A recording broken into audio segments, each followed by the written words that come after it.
tell you I know what they mean, but I can tell you one thing. I feel a lot happier.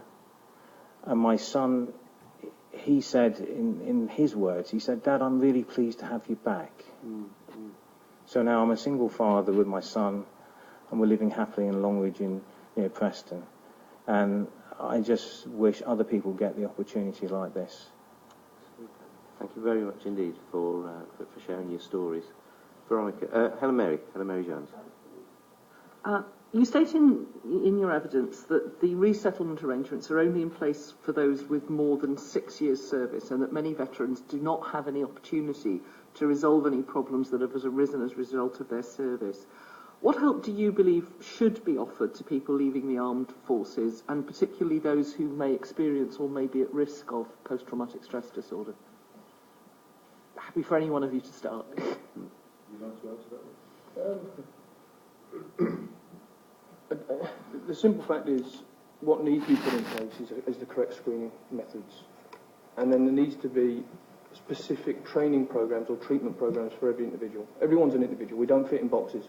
I never fitted into all the mental health boxes of the past, and exactly the same for Neil and other people. We don't fit in boxes. We're humans. We're all different. We have different emotions and different things that affect us.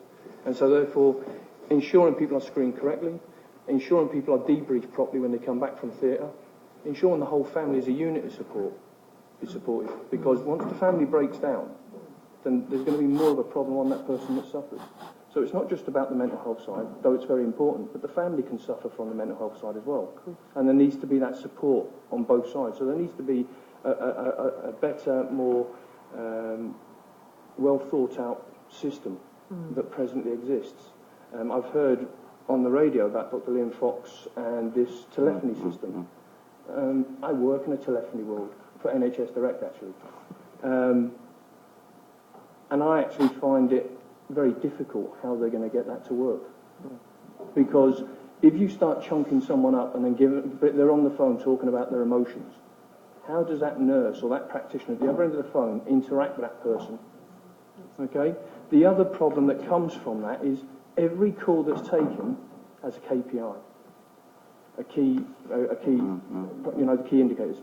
They have a benchmark. Nurses will have 12 minutes to deal with that patient. I've had nurses go on improving work performances because they've been with patients for longer, because they've not hit their benchmark figures. I've had nurses crying because someone has done a countdown 1 to 10 that they're going to commit suicide if she doesn't help them. And she's had to stay on the phone for an hour and a half, 2 hours. And she's been given a really hard time. So whatever they put in place, it has to be realistic and not just a little plaster. Can't deal with those issues on the telephone. One aspect of the fact that any large organisation, in order for it to be able to offer a level of support, there's got to be a level of almost uniformity in order to get those the economy of scale out of what they do. But as Nick says, we've all served in different environments, we've all experienced different things. There was different things happened to us on different days, and sometimes they were sustained, sometimes they weren't. And so when people come to leave, the ability for them to be able to choose things that are going to help them in order to make that transition. And also, very often, a lot of the therapies you see and a lot of the courses that you go on, for those that are lucky enough to get some kind of resettlement support, they're a do-to process rather than a do-with. So you end up sitting on the course, you end up having things happen to you, you end up getting given stuff. And fundamentally, there used to be, I think, a World Health Organization advertisement about, I can give someone a fish and they can feed their family, where, I can teach them how to fish and they'll feed their family forever. Well, a do-with process encourages people to be able to develop strategies to go on, to be able to deal with whatever in life. And I quite passionately believe now that actually, Neil and Nick and Rob and myself and all the people that Talking to Minds have touched have mechanisms now not only to deal with their PTSD, but also lots of other things that face them in life, around building self-confidence, self-esteem, about re-employment, a whole host of stuff that face people that that leave the armed forces. And in turn, then, hopefully, for some of those people, stops the spiral. We have quite a strong link with a number of charities involved in prison, and the statistics are freely available with a number of armed forces people that are in prison, and helping people have that level of confidence and self-esteem, and giving them some kind of debriefing mechanism and support that's tailored to them, I fundamentally believe is key to what we need to achieve.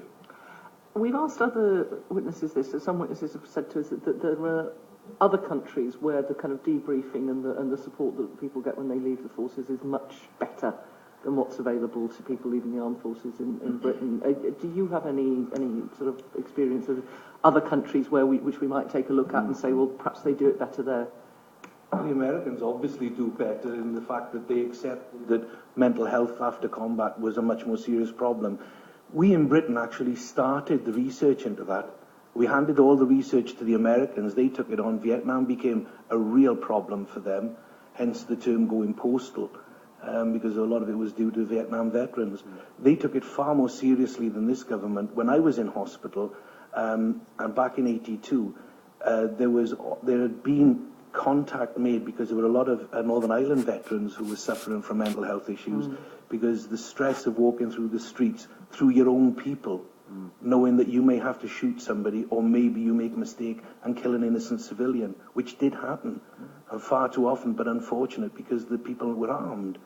And those guys came back with terrible, terrible stress, and it really impacted on the families.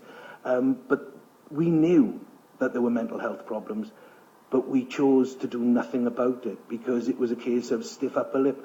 I remember reading one high-placed, outspoken royal saying, these people do not suffer from mental health problems, they're just showing a lack of moral fibre. It's about as helpful as giving somebody a bottle of chips.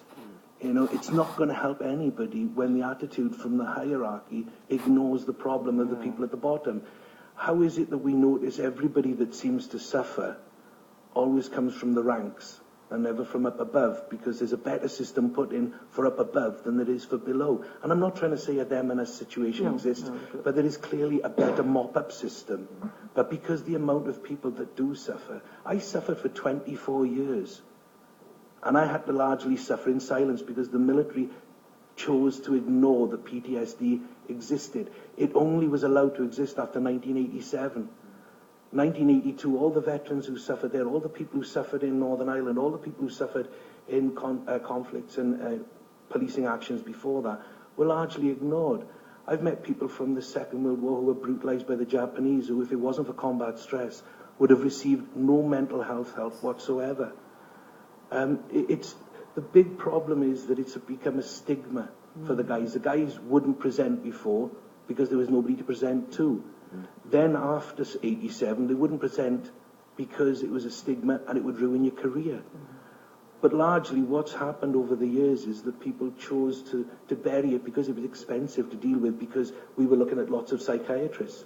Now, if it's going to come down just to sheer economics, the cost of putting somebody through huge lengthy treatments through the NHS, which can take 3-4 months, costing thousands of pounds a month, just on what I've heard and what I know from friends of mine who've been through it, guys who did Northern Ireland, did the first Gulf, then came out and went into the UN to do bomb disposal for 8 or 9 years, saw lots of horrific things, and then he's been having treatment for 3 months, and they've got to give him continued treatment because they're not even scratching the surface of this chap. It's hugely costly. And at this moment in time, everybody's looking at cost. The human cost is devastating. The family cost is crippling because the amount of people who are falling apart. And we've seen far, far too much violence because PTSD is not just one of these mental health problems where people just fall apart because they're falling apart. The drink, the drugs, the crime, the violence, the family breakdown, the cost of the country is far, far greater than people are even imagining. And they pass it off by saying, you don't know what you're talking about because I have no qualifications. Hang on, let me just tell you, I've had 30 years of qualifications. I've lived with it, I've seen it, I've been involved in it. And the fact of the matter is, for the cost of what Talking2minds costs is minuscule, is tiny. When you look at the actual effect, you're seeing live cases here of people who've been through it. I went on one change programme, not for myself, but because I was patron. I went to witness, and there was one young man there that tried to commit suicide by police officer. So he was shooting a shotgun in the streets, trying to get the police to shoot him.